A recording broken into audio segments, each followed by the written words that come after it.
Frères et sœurs, chers amis, je vous salue bien fraternellement en Jésus-Christ. J'ai l'impression que France a mal compris ce que je lui ai dit, puisqu'il a dit que je suis à la retraite. Vous m'entendez bien? Oui. Oh, je ne suis pas à la retraite, je suis à Sainte-Rose. Vous savez bien qu'il y a la retraite des Mao, mais je ne suis pas à la retraite, je suis à Sainte-Rose. Ce qui veut dire, frères et sœurs, chers amis, celui qui a donné sa vie au Seigneur, celui qui a consacré sa vie au Seigneur, n'a pas de repos, n'a pas de retraite. C'est le Seigneur qui va lui donner la retraite lorsqu'il sera allongé. Bien. Et France m'a donné aussi une autre responsabilité, c'est celle de vous dire, de vous expliquer l'église de Vinty. En fait, c'est une petite communauté à Vinty-Sainte-Rose exactement, après nos gens. Et c'est une petite communauté qui se développe avec la grâce de Dieu tranquillement. Je suis arrivé dans cette petite communauté en 2009, après avoir quitté la Guyane. Que je vous dise, on m'a demandé de ne plus continuer à être actif, non, pas ça, comment je dis, à être sur la liste des pasteurs en activité depuis 2005. Mais comme je sais que ma vie est consacrée au Seigneur et que c'est ça ma vie, je leur ai dit, écoutez, je suis disposé à faire ce que vous me demanderez. Donc ils m'ont envoyé en Guyane pendant 3 ans. Et au retour de la Guyane en 2009, je suis allé dans cette petite communauté à Vinty. Lorsque je suis arrivé, on distribuait 100 priorités par mois.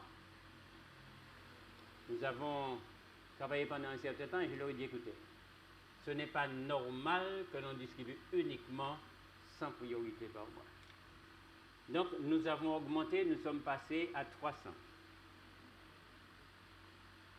Nous avons distribué les 300, mais avec la grâce de Dieu, la petite communauté augmentait aussi en nombre. Et je ne peux pas vous dire en quelle année, nous nous sommes dit non. C'était, je crois, en 2015.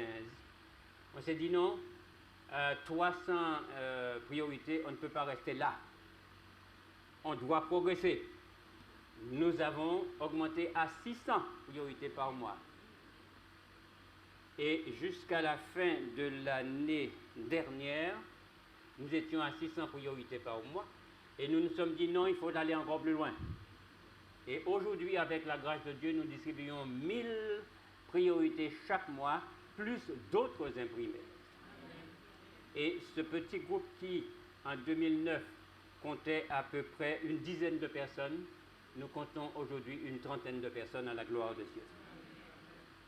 Voilà. Donc le Seigneur travaille avec ceux qui veulent travailler pour lui. J'aimerais vous dire que si vous n'êtes pas disposé à travailler pour le Seigneur, il ne va pas vous forcer à le faire. Parce que Dieu ne fait rien ni pour le... Non, laissez-moi dire ça autrement. Dieu ne fait rien pour l'homme sans la volonté de l'homme et sans l'accompagnement de l'homme. Est-ce que j'ai été clair? Bon, j'aimerais vous dire que si dans mes propos je ne suis pas clair, n'ayez pas peur de lever la main, de me dire d'expliquer. D'accord? Parce que on a trop souvent un culte où le pasteur fait sa petite prédication, il dit ce qu'il a à dire et les membres sont là, ils écoutent religieusement et ensuite ils s'en vont. Non, vous pouvez participer, vous pouvez, en fonction de ce que je dis, vous pouvez réagir. OK? Bien. Lorsque je suis arrivé ici dans le parking, je crois que c'est Jean qui m'a accueilli avec Alain et d'autres personnes. Et la question m'a été posée, es-tu seul? C'est ça? J'ai répondu oui. Mais heureusement, maintenant, je ne suis plus seul. Oui, parce que j'ai ma fille et ça. et ma petite fille qui sont avec moi. Est-ce que vous pouvez vous lever? Hélène et Tessia. Et elles sont venues m'accompagner. Merci. Que Dieu vous bénisse. Mes frères, pendant les quelques minutes qui me sont dévolues, nous allons nous pencher sur un sujet, l'Église de Dieu face au dernier jour. L'Église de Dieu face au dernier jour. Laissez-moi vous poser une question. Alors, à quelle heure je dois terminer? Je peux aller jusqu'à midi? Bon, on verra. De toute façon, comme a dit Sauvon tout à l'heure, je ne vois pas la pendule, donc je vais... Bien. Êtes-vous sûr, avez-vous la conviction que l'Église de Dieu aujourd'hui fait face au dernier jour, au dernier temps? Vous avez cette conviction? Je n'ai pas l'impression. Parce que si vous aviez cette conviction, vous le diriez avec tellement d'éclat parce que vous savez que Jésus-Christ va revenir bientôt et que vous partirez avec lui dans son royaume, vous auriez répondu avec beaucoup plus de force que ça. Pardonnez-moi si je vous offense, mais c'est ma conviction.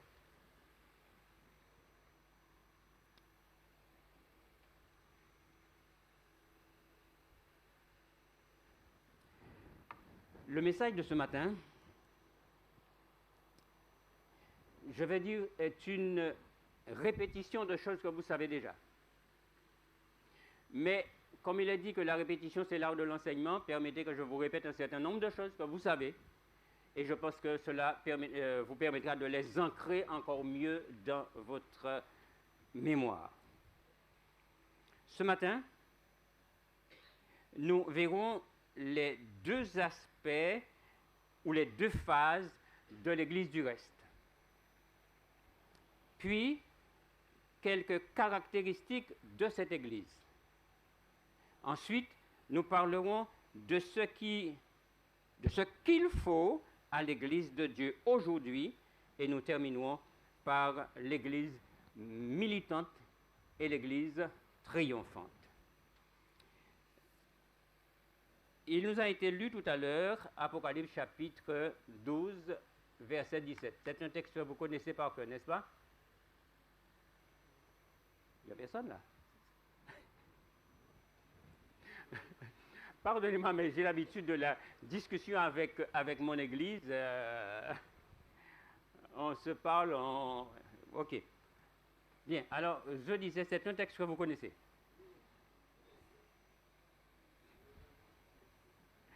Alors, est-ce qu'on peut éteindre le climatiseur parce qu'il semble que vous avez froid?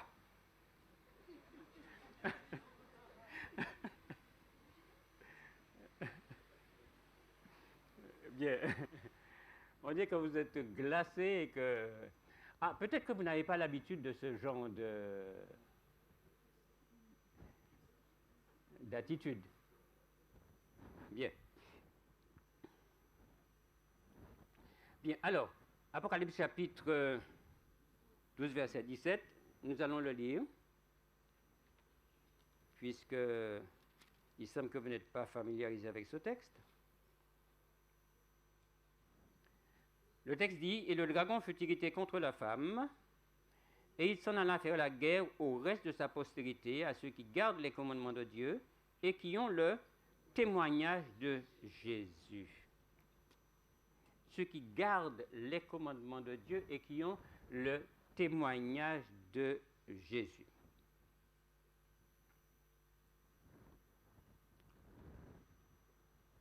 Ceux qui gardent les commandements de Dieu sont appelés quoi? Comment? Quel est le nom qui est donné à l'Église adventiste?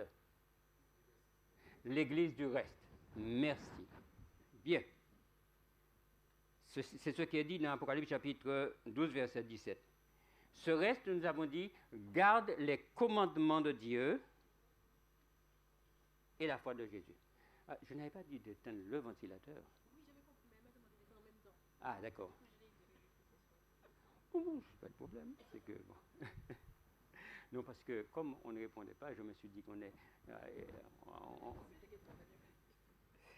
Bien. Alors, nous avons dit que, premièrement, l'Église de Dieu est appelée l'Église du reste. Cette Église garde les commandements de Dieu. Deuxièmement, ou deuxième aspect, alors, l'Église du reste, qui garde les commandements de Dieu et la foi de Jésus, c'est l'Église visible. D'accord? Maintenant, le deuxième aspect, c'est l'Église invisible que Dieu appelle mon peuple et qu'il invite à sortir de Babylone. Nous sommes d'accord? Bien. Maintenant, laissez-moi vous dire. Ce texte d'Apocalypse 18, verset 4, qui invite le peuple de Dieu à sortir de Babylone, peut être compris dans deux sens. Premièrement, Dieu appelle, et il appelle par l'intermédiaire de vous et moi. Il appelle ces enfants qui sont encore dans Babylone, dans l'Église catholique, l'Église protestante, etc. Il appelle son peuple, l'Église invisible, à sortir de Babylone et à venir dans l'Église du reste. OK? Bien. Cependant, la deuxième application de ce texte, c'est que Dieu demande à ses enfants qui vivent dans son Église, suivez-moi bien, qui vivent dans son Église, mais qui apportent dans son Église les éléments de Babylone. Ça y est jusqu'à présent? Qui sont adventistes le 7e jour. Ça va? Mais qui ne sont pas de vrais enfants de Dieu. Et ceux-là, Dieu les appelle également à sortir de Babylone, à sortir de leur état, à sortir de leur faux semblant de chrétiens, à être de vrais chrétiens, des chrétiens honnêtes, des chrétiens sincères. Je ne sais qui de vous est dans cette situation. Mais j'aimerais vous dire ceci. Si vous sentez que vous êtes dans cette situation, si vous sentez, si vous savez qu'il y a en vous, dans votre vie, des choses qui appartiennent à ce monde, votre manière de vie qui ne convient pas avec la volonté de Dieu, demandez au Seigneur la force de sortir de là. Parce que si vous restez là-dedans, vous êtes perdu.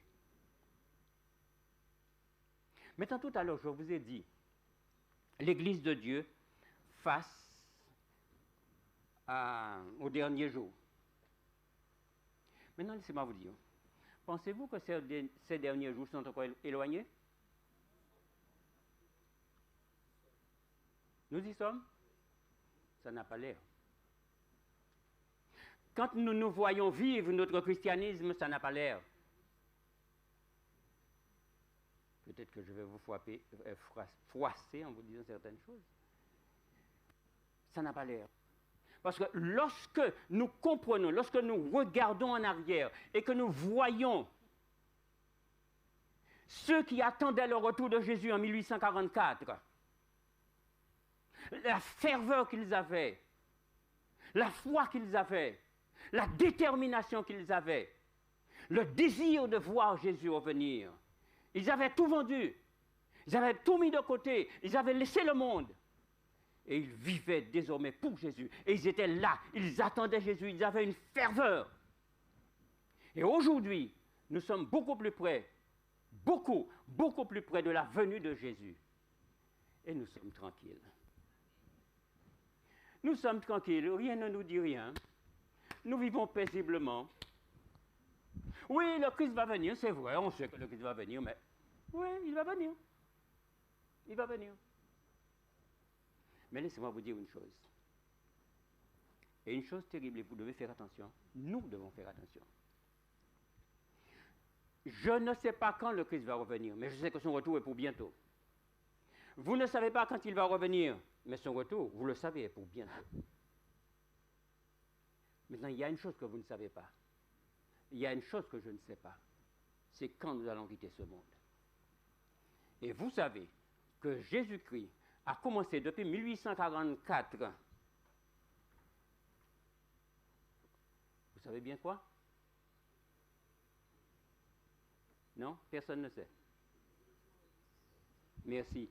Le jugement investigatif depuis 1844. Il a commencé d'abord par les morts, depuis Abel, et ensuite les vivants.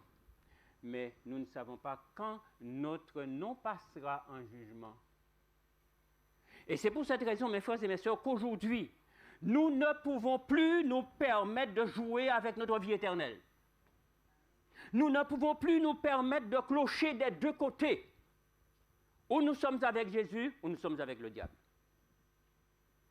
Vous avez beau venir dans l'église chaque sabbat matin, mercredi soir, dimanche soir. Vous avez beau chanter, louer le Seigneur. Mais si votre vie n'est pas conforme à sa volonté, vous êtes perdu. Et ce matin, j'ai entendu, je ne me rappelle plus qui l'a dit, que le diable vient aussi adorer avec nous. Enfin, il ne vient pas adorer. Mais il vient faire son travail. Il vient empêcher certains d'entre nous de comprendre le message. Maintenant, une question.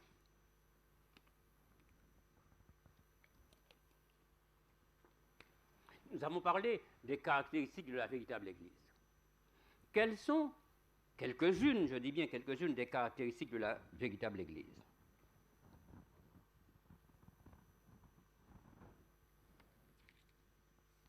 Quelles sont les caractéristiques de la véritable Église? Elle garde les commandements de Dieu, d'accord? Ok. Elle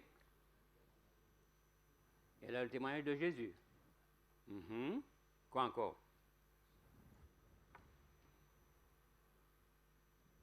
Elle élève la bannière de la loi de Dieu. C'est la seule Église qui a et qui prêche la loi de Dieu. Cependant, si nous prêchons la loi de Dieu et que nous ne vivons pas cette loi, nous sommes quoi? Des menteurs. Nous sommes quoi? Merci, nous sommes des hypocrites. Maintenant, est-ce que nous vivons conformément à cette loi que nous disons être en vigueur? Maintenant, n'oubliez pas, dans 2 Corinthiens chapitre 13, verset 5, il est dit, examinez-vous vous-même pour savoir si vous êtes en Christ. Je n'ai pas à vous examiner. Je n'ai pas à savoir si vous êtes livré. Je n'ai pas à savoir si vous êtes livré. D'accord? Mais je dois m'examiner moi. Et savoir si ma vie est conforme à la volonté de Dieu. Si je vis en fonction de ce que Dieu me dit dans sa parole. Vous savez, mes amis, être adventiste, c'est bien. Puisqu'on sait que l'adventisme, l'église adventiste, c'est l'église de Dieu, pas vrai? C'est vrai? Mais laissez-moi vous dire une chose. Être adventiste ne veut pas dire que vous êtes sauvé. Il y a beaucoup d'adventistes qui seront perdus. Ellen White dit, il y a à peu près 1 sur 20.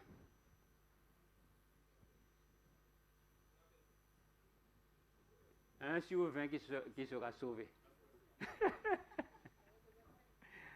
D'accord? Bien. Donc, mes amis, le Seigneur nous invite à nous examiner. Et lorsque, laissez-moi vous dire bien, lorsque nous allons cesser d'examiner les autres, de pointer du doigt les autres, et que nous nous retournerons vers nous, que nous nous examinerons avec la grâce de Dieu, avec l'aide de l'Esprit de Dieu, notre vie sera changée, notre vie personnelle sera changée et la vie de l'Église changera. Mais êtes-vous disposé à vous examiner? Êtes-vous disposé à laisser le Seigneur vous transformer? Toute la question est là.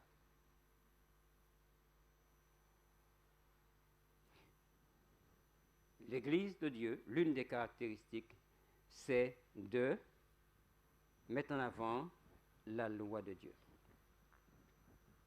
Dans le livre de Daniel au chapitre 7, verset 25, un texte que vous connaissez aussi certainement, Daniel 7, verset 25, tu peux le mettre pour nous, s'il te plaît? Au mieux. Daniel 7, 25. C'est fait?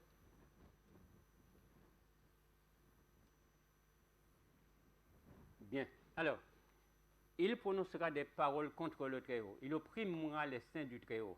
Et il espérera changer les temps et la loi. Et les saints seront livrés entre ses mains pendant un temps, des temps et la moitié d'un temps. Ça vous dit quelque chose, ça? Vous savez, ce texte-là a eu un premier accomplissement. Et il est sur le point d'avoir un deuxième accomplissement. Alors, le premier accomplissement, l'empereur Constantin avait des problèmes dans son royaume, avec les chrétiens et les païens qui avaient 2 jours de repos. Et il a décidé, on dit qu'il a eu un songe, il a décidé de se faire chrétien. Il s'est effectivement converti, dirons-nous.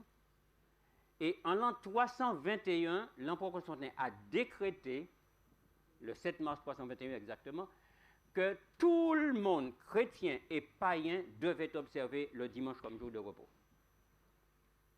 Et en l'an 325, au concile de Nicée, l'Église catholique a adopté, et depuis, ils disent qu'ils sont responsables du changement du jour du repos du samedi au dimanche. Maintenant, ça c'est le premier accomplissement. Il a changé les temps et la loi. Maintenant, il y a une deuxième partie qui dit « Et les saints seront livrés entre ses mains pendant un temps, des temps et la moitié d'un temps. » Vous connaissez, vous êtes adventistes du 7e jour, vous connaissez très bien cet accomplissement. De l'an 538 à 1798, c'était la période de la suprématie papale où le pape faisait tout ce qu'il voulait. Et pendant cette période, le système papal a détruit, a tué près de 50 millions de chrétiens.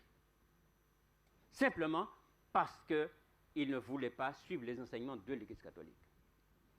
Maintenant, le deuxième accomplissement est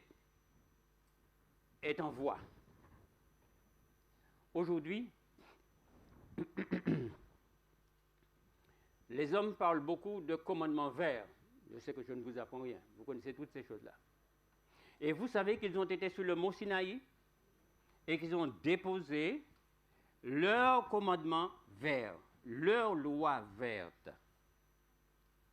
Et ils ont donc lancé un défi à Dieu et lui ont même dit, écoute Seigneur, nous sommes plus intelligents que toi. Parce que toi, tu avais donné 10 commandements aux hommes et nous mettons 11. Cela veut dire qu'à partir du moment que ceci a été fait, que non seulement la loi de Dieu a été changée, mais que les hommes ont proposé à l'humanité leur propre loi, la loi du dimanche n'est pas loin derrière. Maintenant, peut-être vous entendez parler de loi du dimanche et vous pensez que cela n'aura pas grande conséquence sur vous. Mais laissez-moi vous dire une chose. Lorsque cette loi sera votée et elle n'est pas éloignée, à ce moment-là, ceux qui sont fidèles à Dieu, ceux qui font partie vraiment de l'Église militante,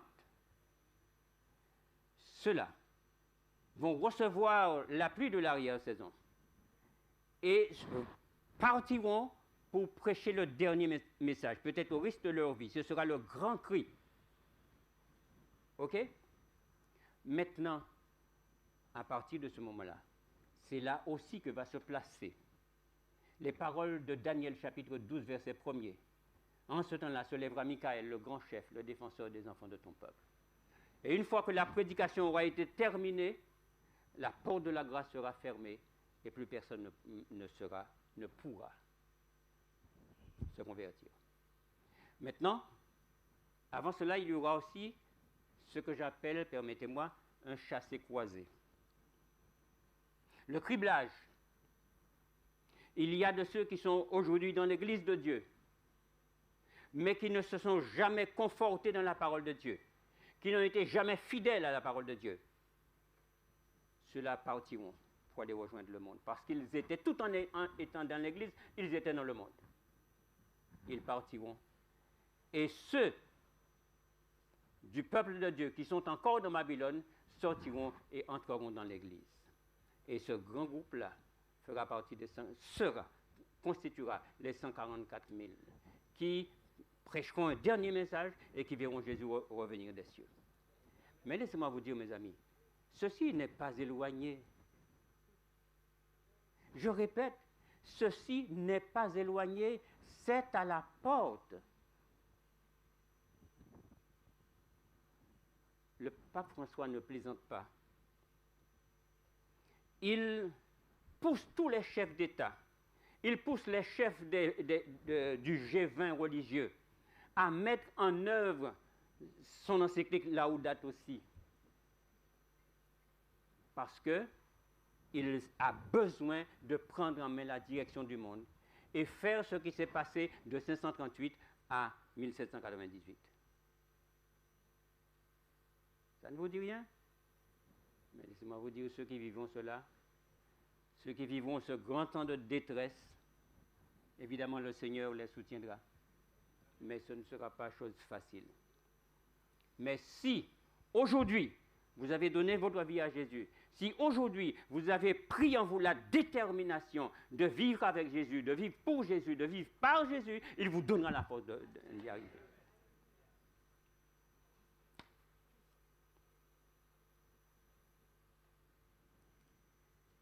Je l'ai dit tout à l'heure, le pape François agit et il demande aux chefs d'État de faire vite pour appliquer son encyclique Laudato Si. Je crois avoir l'une de ces citations.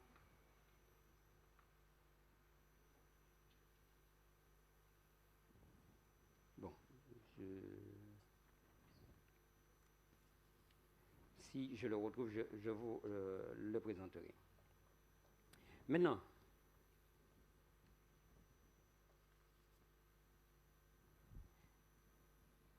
nous allons parler rapidement, très brièvement, des jalons de notre foi.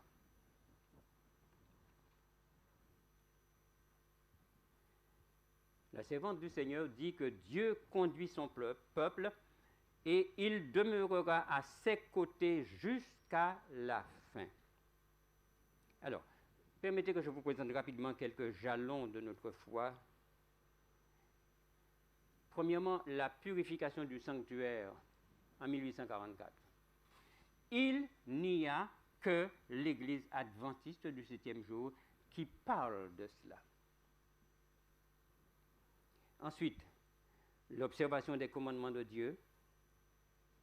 Il n'y a que l'Église adventiste qui parle d'observation des commandements de Dieu. Non, pardonnez-moi, je me trompe. Toutes les églises parlent des commandements de Dieu. Toutes les églises disent qu'elles observent la loi de Dieu. Mais quand il s'agit du sabbat, non, c'était pour les Juifs. Ensuite, le sabbat qui sera l'objet de toutes les attaques de la chrétienté.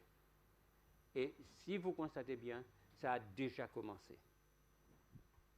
Ensuite, la nature mortelle des réprouvés, car la quasi-totalité des confessions religieuses croient à l'immortalité de l'âme. Mais nous ne croyons pas à l'immortalité de l'âme. Et enfin, nous avons comme un dernier jalon, l'un des derniers que je vous présente, les 3 messages d'Apocalypse 14. Maintenant, une question, frère. Avons-nous une mission? Je connais la réponse. Avons-nous une mission?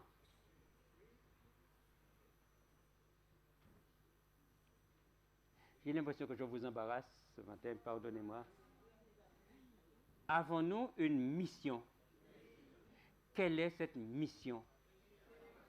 Prêcher la parole de Dieu. Maintenant, que signifie pour vous prêcher la parole de Dieu? Merci. 1. La vivre. Ensuite,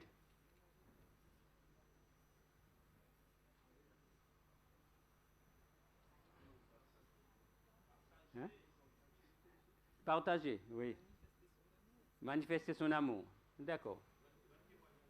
Rendre témoignage. Pardon?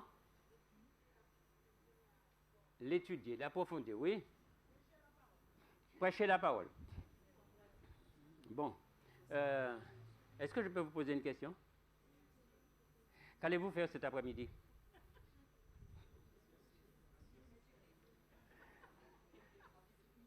Pardon? En visite missionnaire. Très bien, ma soeur. Qu'allez-vous faire cet après-midi? Pardon? Aujourd'hui, c'est le sabbat? Ah, c'est le repos. D'accord, très bien. Ben oui, c'est le repos. D'accord, ok. Donc, on vient à l'église le matin et l'après-midi, après avoir mangé, on dort tout l'après-midi. On se repose. Et dimanche, on prie. D'accord, ok. Bien. Bien. Alors, Dieu nous a confié une mission, une responsabilité. Et cette responsabilité n'est pas interchangeable. Nous ne pouvons faire quoi que ce soit d'autre que de prendre notre responsabilité et prêcher ce message. Vous ne pouvez le confier à quelqu'un d'autre, à votre place. Ah tiens, vous connaissez l'histoire de cet homme? Un homme qui... sa femme était adventiste, je pense que vous avez déjà entendu ça. Et sa femme l'invitait à l'église. Et chaque fois, il disait à sa femme, mais non ma chérie, tu es déjà là, tu y es pour nous deux, il n'y a pas de problème. De toute façon, à partir du moment que tu es à l'église, moi aussi je suis à l'église, puisque les deux ne forment qu'une seule chair. Et chaque fois que la femme l'invitait, c'était la même chose. Et un jour, cet homme rêve, dans la nuit, il rêve que maintenant Jésus-Christ est revenu, que les élus vont au ciel et qu'il voit les élus qui entrent dans la porte du ciel. Il est là. Et il voit sa femme qui entre dans la porte, par la porte du ciel.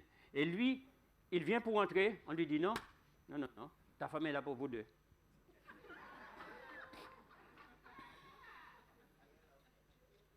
Ah oui, hein? Bon, laissez-moi vous dire. Ça veut dire, mes frères et mes sœurs, que nous avons une responsabilité que nous devons prendre. Et que personne ne peut la prendre à notre place. Nous devons, c'est notre responsabilité de prêcher la parole de Dieu. Nous sommes les dépositaires de la loi de Dieu. Nous devons faire connaître aux hommes que la loi de Dieu existe. Nous avons la responsabilité de la faire connaître. Ellen White écrit, permettez-moi de vous citer cela, Dieu a fait des adventistes du 7e jour ses représentants et les a appelés à être ses ambassadeurs dans l'œuvre ultime du salut. Le plus grand trésor de la vérité jamais confié à des mortels, les avertissements les plus solennels et les plus terribles qui ont jamais été envoyés par Dieu à l'homme leur ont été confiés afin qu'il les délivre au monde. Événement des derniers jours, page 40. Donc, nous sommes conscients que nous avons une mission, mais accomplissons-nous cette mission. Et c'est là tout le problème. Maintenant, vous savez, il y a certaines personnes qui disent, c'est vrai que nous vivons les derniers moments de l'histoire de ce monde, c'est vrai que nous avons un message à prêcher, c'est vrai que nous savons un certain nombre de choses, mais qu'il faut éviter de les prêcher. Il faut éviter de parler de la bête. Il faut éviter de parler de la papauté, de ceci, de cela, pour ne pas choquer, froisser, pour ne pas attirer trop tôt la persécution. Bon, laissez-moi vous dire, combien de temps que vous allez encore donner à Dieu pour que la persécution arrive? C'est vous qui décidez? Ah bon? Ouais. Bien. Laissez-moi vous dire. Nous avons un message à prêcher. Nous ne critiquons personne. Nous disons la vérité. Nous disons ce que la parole de Dieu déclare. Et je voudrais vous dire, n'écoutez pas ceux qui vous disent qu'il ne faut pas provoquer la persécution. Laissez-moi vous dire ce qu'Ellen White écrit. Que ceux qui possèdent la vérité telle qu'elle est en Jésus s'abstiennent de sanctionner, ne fût-ce que par leur silence, l'œuvre du mystère de l'iniquité. Qu'ils fassent sans cesse retentir le signal d'alarme. La vérité ne doit être ni cachée, ni reniée ou déguisée, mais pleinement et courageusement proclamée. C'est tiré de Messages choisis, volume 2, page 423. Maintenant, à une certaine circonstance, il y avait des enfants, il y avait des gens qui criaient Hosanna au fils de David.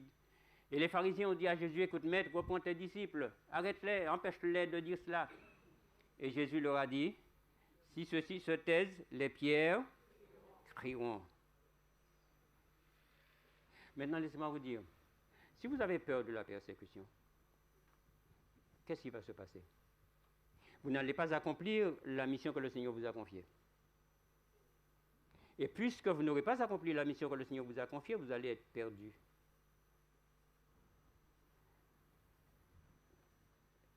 Laissez-moi vous dire, lorsque Martin Luther a affiché ses 95 thèses sur la porte de l'église de Wittenberg, n'a-t-il pas provoqué?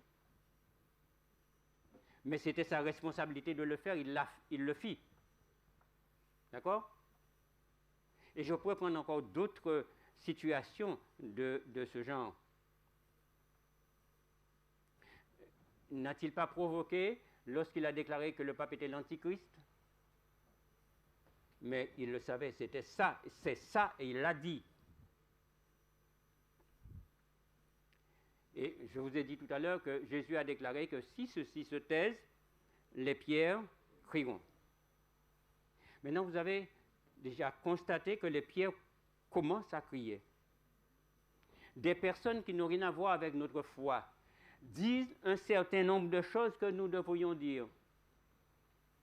Et nous restons là paisiblement. Je voudrais juste vous dire que les pierres commencent à crier.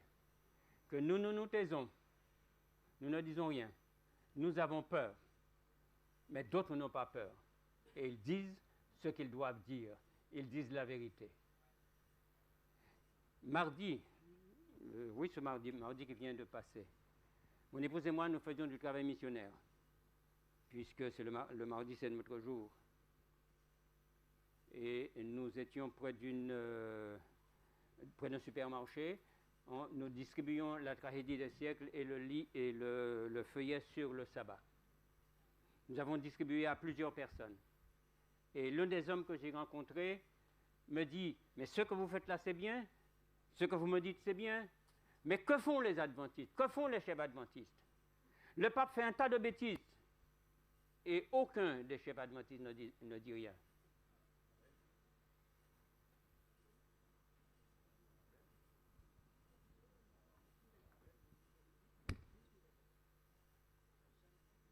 Pardon? Oui. Voilà. Et effectivement, il me disait, mais on entend le pape à la télévision, on entend les autres à la télévision, tous ceux qui nous font du tort, on les voit à la télévision, mais vous, les adventistes, si vous êtes contre cela, pourquoi ne vous manifestez pas? Pourquoi vous ne faites rien? Hein? Voilà, un esprit de fatalité. On se dit, bon, peu importe, c'est pas grave. Bon, on sait que la persécution va venir. Voilà. Eh bien, mes amis, il nous faut changer ça. Il nous faut demander au Seigneur la force de nous mettre debout et de dire ce qui doit être dit. Nous ne sommes pas là pour critiquer, pardon? Oui.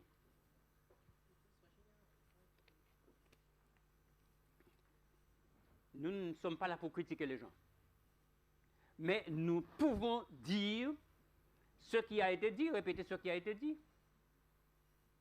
Il y a peut-être 2 ans de cela, le pape François a déclaré que ceux qui observent la loi de Dieu d'une manière rigide, ce sont des malades qu'il faut soigner. Alors pourquoi je ne vais pas répéter ça?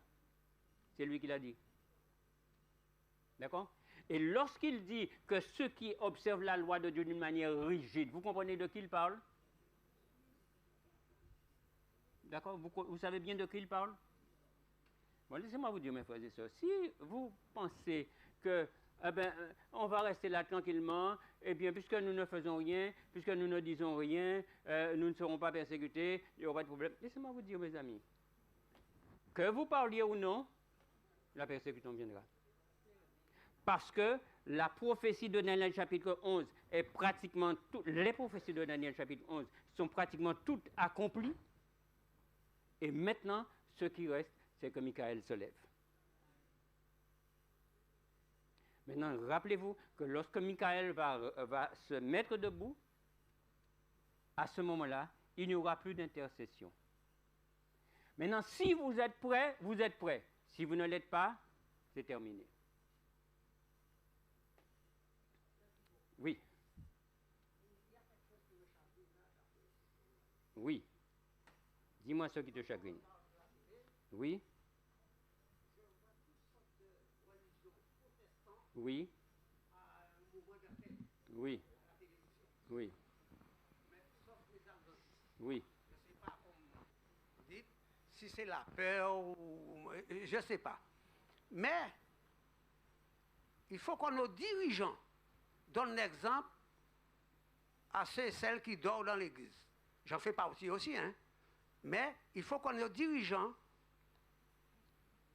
prennent la responsabilité et donnent goût à ceux et celles, motivent à ceux et celles qui sont endormis pour prêcher le message. Alors là, je ne comprends plus rien. Il n'y a pas des gens. Au contraire, au lieu de faire ces genres de choses pour motiver les membres d'église, on est en train d'essayer de changer le message.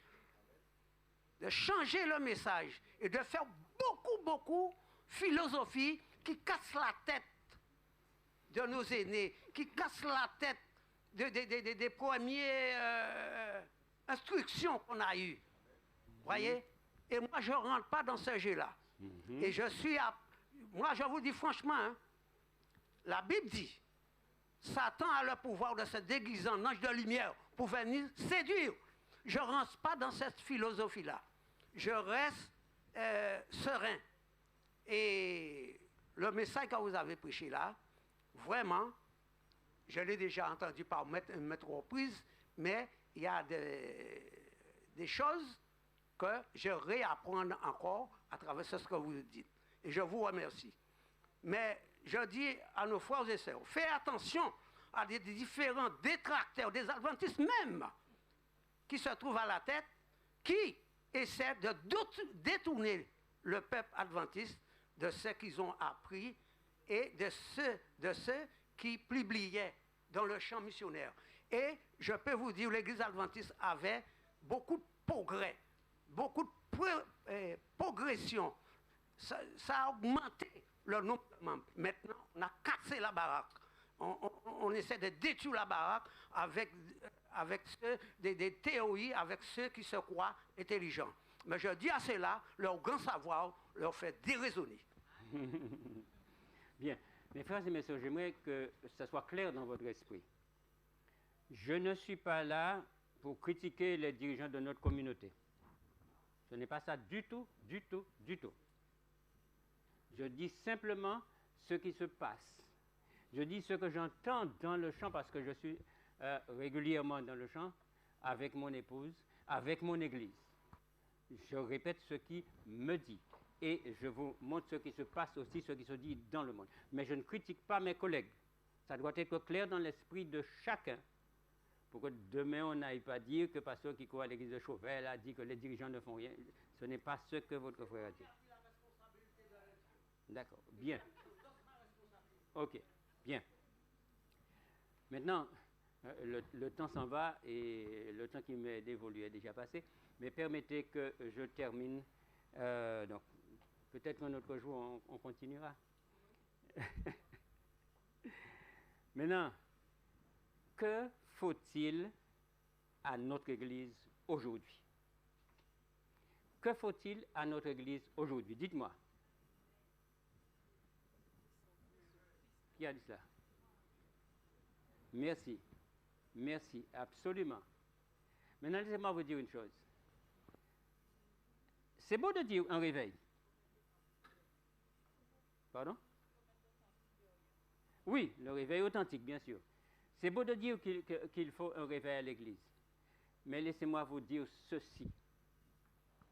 Si Robert Kiko ne se réveille pas, l'Église ne va pas se réveiller. Il faut que chacun prenne la détermination de se réveiller, que chacun comprenne la nécessité de vivre une vie nouvelle avec Jésus-Christ pour que l'Église se réveille. Tant que nous resterons dans l'indolence, rien ne se fera. Mes frères et mes sœurs, s'il vous plaît, prenez en main votre vie spirituelle.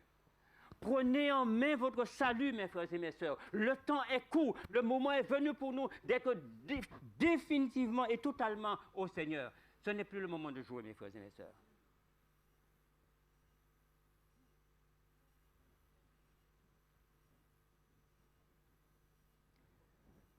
Je reviens sur une chose que je vous ai dite. Vous pensez que les choses iront peut-être mieux?